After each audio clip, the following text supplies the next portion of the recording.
इमरान खान के 2 मुकदमात में जमानत की दरखास्तों की समाअत आज इस्लामाबाद हाई कोर्ट में होगी। पेशी के लिए पीटीआई चेयरमैन इस्लामाबाद रवाना हो गए। अदालती इस्लाहत केस में अटॉर्नी जनरल पार्लिमानी कार्रवाई का रिकॉर्ड आज सुप्रीम कोर्ट में जमा कराएंगे।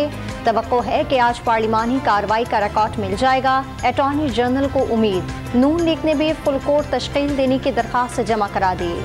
ANF और ASF की इस्लामाबाद इंटरनेशनल एयरपोर्ट पर मुश्तरका कार्रवाई। बहरीन जाने वाले मुसाफिर के सामान से 2 किलो आइस बरामद। इस्लामाबाद सुंजखानी टूल प्लाजा पर मजदा ट्रक से 1 किलो चर्स पकड़ी गई। कराची के इलाके डिफेंस फेस 5 के बंगले में डकैती की वारदात। डाकू 56 लाख रुपए और मोबाइल फोन लूट कर फरार हो गए। और हुकूमत ने समंदर पार पाकिस्तानियों के लिए आर्जी तौर पर ड्यूटी फ्री गाड़ियों की दरामद की सहूलत को वापस लेते हुए इसे सिर्फ गैर मुल्की सयाहों तक महदूद कर दिया।